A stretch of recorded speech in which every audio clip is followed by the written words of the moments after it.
Hello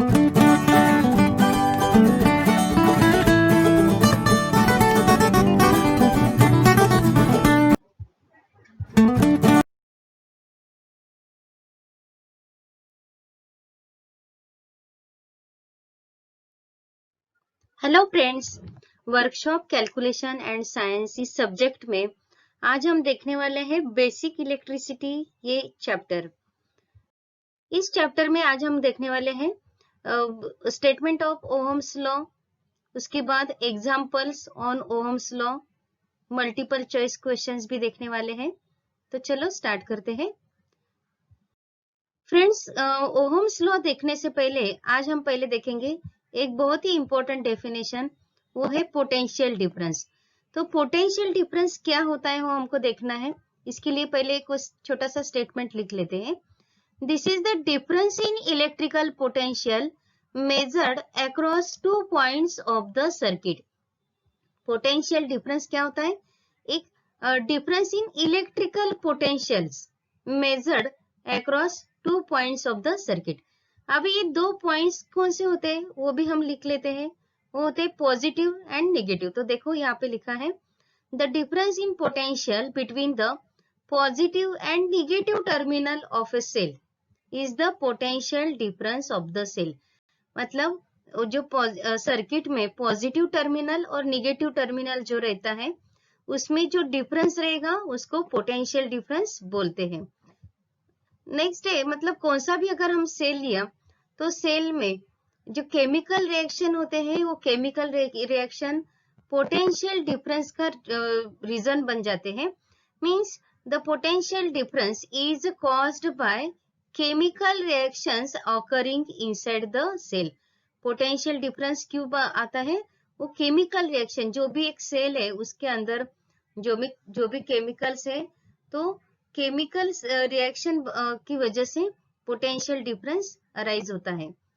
next point है the potential difference sets the electrons in motion and results in the flow of electricity through conducting wire. जो potential difference वो set करता है electrons को and electrons move होने लगते हैं and electricity flow होने लगती है सर्किट के अंदर। Means the potential difference sets the electrons in motion and results in the flow of electricity through conducting wire. अभी ये पोटेंशियल डिफरेंस का यूनिट है वो भी हम लिख लेते हैं, नोट कर लेते हैं। Unit of potential difference is volt. तो मुझे लगता है पोटेंशियल डिफरेंस आप लोगों को समझ में आ गया रहेगा, क्योंकि ये पोटेंशियल डिफरेंस ओहम्स लॉ में बार बार आने वाला है। ये जो दो वर्ड्स है वो बार बार आने वाले हैं, तो आप लोग ध्यान में रखो पोटेंशियल डिफरेंस क्या रहता है। तो पोटेंशियल डिफरेंस ये इलेक्ट्रिकल पोटेंशियल है and it is measured across 2 points of the circuit. Okay, तो चलो हम अभी ओहम्स लॉ देखते हैं। क्वेश्चन, ऐसा क्वेश्चन है कि state and explain Ohm's law. तो पहले एक सर्किट डायग्राम देखो, ये सर्किट डायग्राम ओहम्स लॉ के सर्किट के लिए है। So here is a battery, मतलब जो भी है सेल, वो सेल है पॉजिटिव टर्मिनल निगेटिव टर्मिनल, और ये निगेटिव पॉजिटिव टर्मिनल की वजह से वहां पे पोटेंशियल डिफरेंस सेट होता है। So this potential difference is measured using this voltmeter and how much current is flows through that circuit is measured using ammeter. फिर से एक बार देख लो, मतलब ये सर्किट में सेल है, वोल्ट मीटर क्या मेजर करता है? Yes, voltmeter potential difference measure करता है और ये एमीटर करंट मेजर करता है। ओके, और यहाँ पे रजिस्टर भी कनेक्ट किया है। करंट अगर हमको कम ज्यादा कुछ करना रहेगा तो एडजस्टमेंट के लिए रजिस्टर कनेक्ट किया है। नाउ ओहम्स लॉ बोलता है, means according to Ohm's law, as potential difference increases, suppose we are going to increase the potential difference, तो करंट भी बढ़ता है। मींस करंट किसके ऊपर डिपेंड है? पोटेंशियल डिफरेंस पे। As potential difference increases, current also increases. यही Ohm's law है। तो हम वो स्टेटमेंट अभी देखो लिख लेते हैं। Statement of Ohm's law, if the physical state of a conductor remains constant, the current flowing through it is directly proportional to potential difference between its two ends.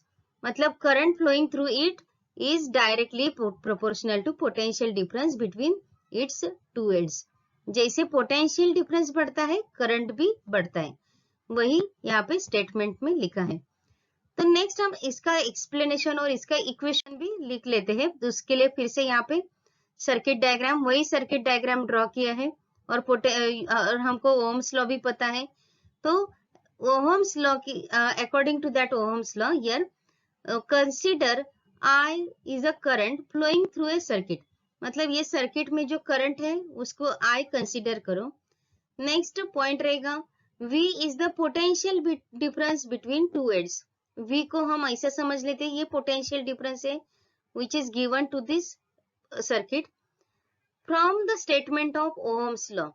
As the potential difference increases, current I also increases. अभी अभी जो statement हमने देखा है वही statement यहाँ पे फिर से एक बार लिखा है। अभी यही स्टेटमेंट हम मैथमेटिकली भी लिख सकते हैं। वो कैसा रहेगा वो भी हम वो देखो यहाँ पे I is directly proportional to V। मतलब current increases when potential difference increases. I is directly proportional to V। अगर हमको ये प्रोपोर्शनैलिटी का साइन निकाल देना है तो यहाँ पे एक कांस्टेंट लेना पड़ेगा। वो कांस्टेंट भी हम यहाँ पे लिख लेते हैं। तो देखो टू रिमूव दिस पोटेंशियल ये जो साइन है प्रोपोर्शनैलिटी का, तो यहाँ पे वो साइन निकालने के बाद यहाँ पे एक कांस्टेंट लिखा है I is equal to K into V। तो यहाँ पे नेक्स्ट इक्वेशन ऐसा लिखा है I multiplied by 1/K is equal to V। तो 1/K मतलब ये कैसा हुआ, ये K अगर हम ये साइड पे मतलब लेफ्ट साइड पे लिखते हैं तो 1/K हो जाएगा। तो 1/K is also one of the constant. ये 1/K क्या है, ये एक और एक कांस्टेंट है। तो यहाँ पे हम 1/K की जगह पे अगर हम दूसरा कोई कांस्टेंट मतलब R भी लिख सकते हैं, और वो लिखने के बाद हमारा इक्वेशन कैसा रहेगा। तो देखो I multiplied by R is equal to V। क्या किया है 1/K की जगह पे R लिखा है, बस इतना ही है। तो नेक्स्ट है यहाँ पे वही ओहम्स लॉ हम ऐसा भी लिख सकते हैं R is equal to V/I। तो फिर से एक बार वो ओहम्स लॉ का इक्वेशन यहाँ पे इस तरह से लिख लेते हैं V is equal to IR and R is equal to V/I। तो आप लोगों को एग्जाम्पल सॉल्व करने के टाइम ये दोनों इक्वेशंस याद रखने हैं। तो चलो अभी एक तो एग्जाम्पल सॉल्व करते हैं। एग्जाम्पल है a current of 0.24 ampere flows through a conductor when a potential difference of 24 volt is applied between its two ends. What is its resistance? तो यहाँ पे हम लोगों को क्या फाइंड आउट करना है, रेजिस्टेंस फाइंड आउट करना है। और अभी अभी हमने ओम्स लॉ देखा है, तो इसके लिए हम पहले ओम्स लॉ का इक्वेशन एक बार फिर से यहाँ पे लिख लेते हैं। Ohm's law V is equal to IR और R is equal to V/I। तो स्टूडेंट्स कौन सा भी एग्जाम्पल हमको सॉल्व करना है तो पहले क्या क्या गिवन है, गिवन थिंग्स है वो पहले नोट करना जरूरी है। तो अभी यहाँ पे हम सब वो बातें नोट कर लेते हैं। Given V is equal to 24 volt, यहाँ पे 24 वोल्ट और I is equal to 0.24 ampere, ये दोनों हमने नोट कर लिया।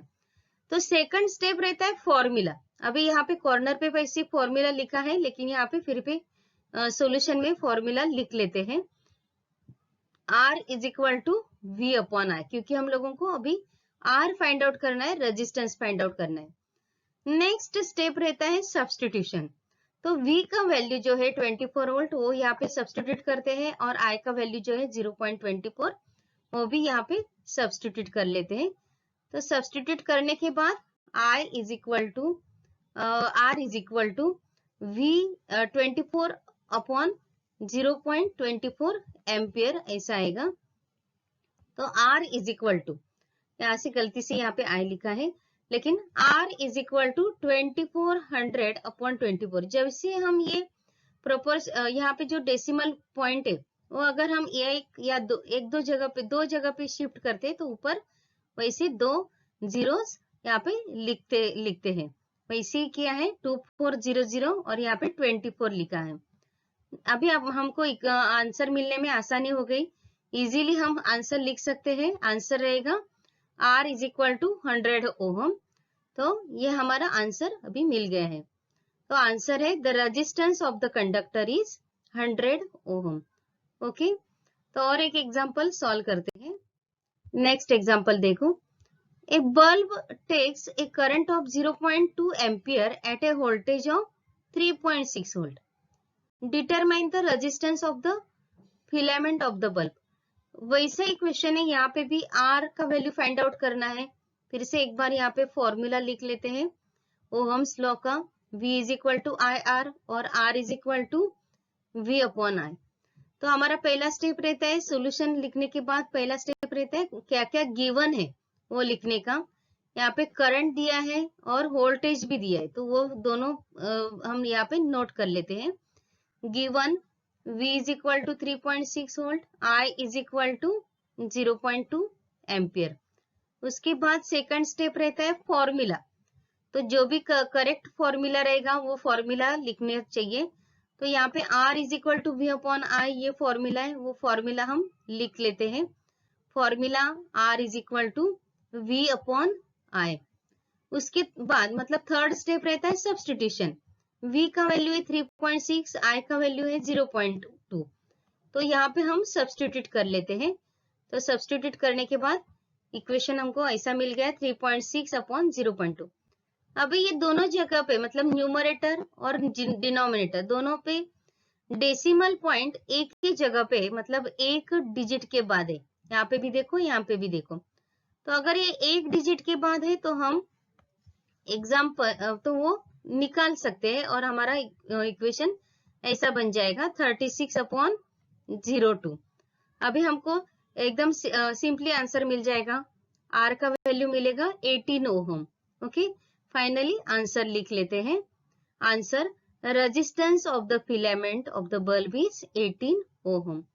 ओके, तो यहाँ पे हमने दो एग्जाम्पल सॉल्व किए हैं। आप लोग अभी ये ऐसे प्रैक्टिस कर सकते हैं, ऐसे एग्जाम्पल की प्रैक्टिस कर सकते हैं। ओके, तो अभी कुछ मल्टीपल चॉइस क्वेश्चंस हम देखते हैं। यहाँ पे कुछ मल्टीपल चॉइस क्वेश्चंस दिए हैं। According to Ohm's law current flowing through a conductor is directly proportional to. तो आपको करेक्ट आंसर फाइंड आउट करना है, ये तीनों में से कौन सा करेक्ट आंसर है वो देखो। सेकंड क्वेश्चन है correct formula of Ohm's law is. Formula कौन सा है ओहम्स लॉ से वो आपको फाइंड आउट करना है, ये तीनों में से। नेक्स्ट क्वेश्चन है थर्ड क्वेश्चन, ये current of 0.12 ampere flows through a conductor when a potential difference of 48 volt is applied between its two ends. What is its resistance? Example हमने जो पहला एग्जाम्पल सॉल्व किया है यहाँ इस लेक्चर में वही एग्जाम्पल है, सिर्फ वैल्यूज डिफरेंट है। तो आप लोग फाइंड आउट करो, आंसर फाइंड आउट करो। ओके, और ये भी वैसा ही है, वही एग्जाम्पल सिर्फ हमने यहाँ पे मैंने वैल्यू चेंज करके दी है। तो आप लोग ये भी सॉल्व करो। ओके, तो आप लोग इस तरह से प्रैक्टिस करो और पूरा वीडियो अच्छी तरह से पढ़ लो। ओके, ठीक है, थैंक यू।